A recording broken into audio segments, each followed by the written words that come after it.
মানে successful partnership. এবারে দেখেন লফটেড শট, স্লটে পেয়ে Mohammad Mithun, mighty blow, straight down the ground, over long on, 6 run. আপাত দৃষ্টিতে সেটা পারভেজ হোসেন ইমনের ঘাড়েই বর্তাবে। ওভারের পরের বল, ইনফ্যাক্ট মিথুন আলীর প্রথম বলটা দারুণ একটা অফ ড্রাইভ করেছেন, মিড অফকে ফাঁকি দিয়ে বল চলে গেছে গড়িয়ে গড়িয়ে সীমানার বাইরে। পরের বলও সুইপ করতে চেয়েছিলেন বোধহয়, তবে ব্যাটে বলে কানেক্ট হয়নি, যদিও উইকেট কিপারও বলটা মিস করেছেন। এবং ফরম্যাটের দুনিয়া, সেখানে আমরা বোধহয় এখনো 250 রানেই পড়ে আছি, সেই জায়গাটাতে কাজ করার জায়গা আছে। এবং মোহাম্মদ মিঠুন স্টেপ আউট করে আজিজুল হাকিম তামিমকে লং অফের উপর দিয়ে একটা বিরাট 6। বলটা আসলে বিকেএসপির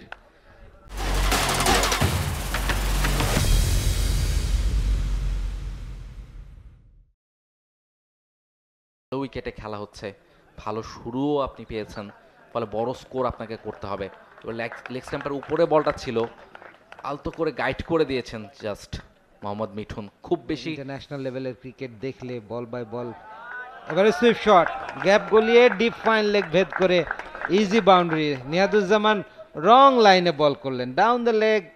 যে কোনো ব্যাটার যে কোনো স্টেজে এগুলোকে ডিসপ্যাচ করবে। ক্রিকেট ক্লাবের বোলাররা যদি ভালো বোলিং করে সেই ক্ষেত্রে আরো দারুণ হতে পারে। বলতে বলতে কমেন্টেটরস কার্স, দারুণ একটা শট খেললেন মোহাম্মদ মিথুন, লেগ স্টাম্পের উপর থেকে বলটাকে পিক আপ করেছেন, পিক আপ শট, বল চলে গেছে সীমানার ওই পারে ডিপ স্কয়ার লেগের উপর দিয়ে, ছক্কা মিথুনের ব্যাটে।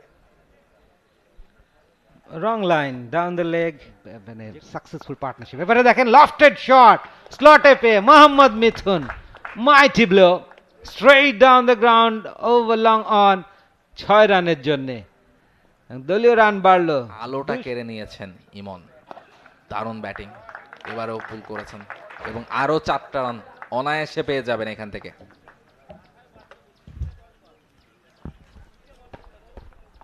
খেলেছেন এতক্ষণে মেহেদী হাসান। ওভারের প্রথম বলটা straight down the ground, Mohammad Mithun Ali step out করে এসে খেললেন একদম বোলারের পাশ দিয়ে, বল চলে গেছে সীমানার বাইরে 4টি রানের জন্য। দলের হাল ধরেছেন মোহাম্মদ মিথুন এবং পারভেজ হোসেন ইমন। ওভারের পরের ball, Azizul Hakim Tamim, he gets the breakthrough. Mohammad Mithun slog sweep করার চেষ্টা করেছিলেন, ব্যাটের কানায় লেগে উইকেট কিপার মুন্না তার গ্লাভসে চলে গেল বল। দুইবারের চান্সে তিনি আসলে বলটাকে গ্র্যাব করেছেন। তৃতীয় উইকেটের পতন, আম্পায়ার কিন্তু আউটের সিগন্যাল দিয়ে দিয়েছেন, তবে মোহাম্মদ মিথুন কিছু একটা নিয়ে তিনি কিন্তু অসন্তুষ্ট। তিনি খুব একটা কনভিন্সড না, তিনি বোধহয় বলতে চাচ্ছেন যে যে সাউন্ডটা আম্পায়ার পেয়েছেন সেটা বোধহয় ব্যাট যখন মাটিতে আঘাত করে, তিনি আসলে রিভার্স সুইপ খেলতে চেয়েছিলেন খুব সম্ভবত, এবং সেটার সাউন্ড কিনা তিনি সেরকমটা হয়তো বা দাবি করছেন। এখনও কিন্তু তিনি ঠিক মাঠ থেকে বের হতে চাচ্ছেন না। এই জায়গাটা দেখেন, এবং আউটই দেখে ক্লিয়ারলি মনে হচ্ছে ব্যাটের উপরের দিকে লেগেছে এবং ক্যাচ, খুবই ক্লিয়ার একটা ক্যাচ। 72 রান করে আপাতত ফিরতে হচ্ছে 65 বল থেকে 110 স্ট্রাইক রেটে। দারুণ একটা ইনিংস খেলে ফিরছেন এবং দলকে। For more updates, subscribe to our YouTube channel and click on the bell icon. Follow us on Facebook and Instagram. Download T-Sports app to enjoy exciting games and highlights. Visit tsports.com.